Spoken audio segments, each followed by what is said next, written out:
এখনো ব্যাগেজ আসেনি, দিল্লির চলছে এখন। কি হচ্ছে? দিল্লি দিল্লি দিল্লি কি?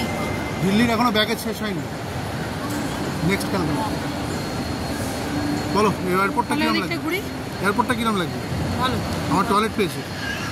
যাও যাও, আমি জানাচ্ছি।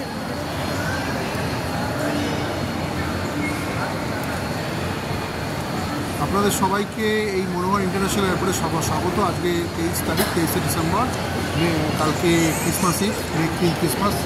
তো খুবই সুন্দর একটা দিন। আজকে আমরা এসেছি এখানে গোয়াতে, নর্থ গোয়াতে অবভিয়াসলি। আমরা যাবো শহীদ সরোবর কোটিকো, মানে আমরা সাউথ গোয়াতে যাবো। এখান থেকে আরও 2.5 ঘন্টা জার্নি আছে আমাদের। গাড়ি একটা বুক করা আছে, কিন্তু আমার মনে হয় গাড়িটা আমরা সেভাবে পাবো না, কারণ ওটিপিটা আমাদের এখন জানি না, আমরা কাউন্টারে গিয়ে বুঝতে পারবো, কারণ আমাদের লাগেজ আসে। সবথেকে বড় প্রবলেম হচ্ছে বুক করতে গেলে কেন না, এটা আমার এত দেরি হবে আমি তো ভাবতে পারিনি। লাগেজটা আসেনি, যাই হোক। তো সেই জন্য আমি জানি না, দেরি হচ্ছে। তো এবার দেখি, এটা নতুন এক্সপিরিয়েন্স হচ্ছে। আমরা তো এতদিন গোয়াতে কোনোদিন আসিনি, গোয়াতে ফার্স্ট টাইম এলাম। তো দেখা যাক, সব মোমেন্টসই এনজয় করার আছে।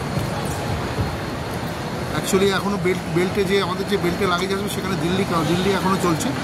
তো এখানে সেই জন্য এরপরে ক্যালকাটা এখনও বেল্টে দেয়নি, শো করছে না, সেই জন্য আমাদের লাগেজ আসেনি।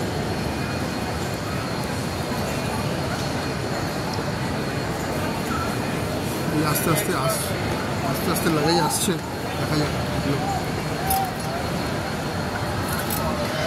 তো বন্ধুরা, এইখানে আমি এটা ক্লোজ করছি। আপনারা ব্লগটাকে আশা করি আমার যে ভিডিওগুলো নেক্সট টাইম আসবে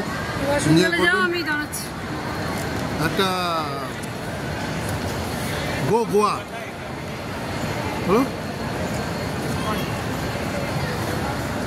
তো আমরা এই ভিডিওটা এখানে ক্লোজ করছি। নেক্সট ভিডিওটা আমাদের সাথে আবার দেখা হবে।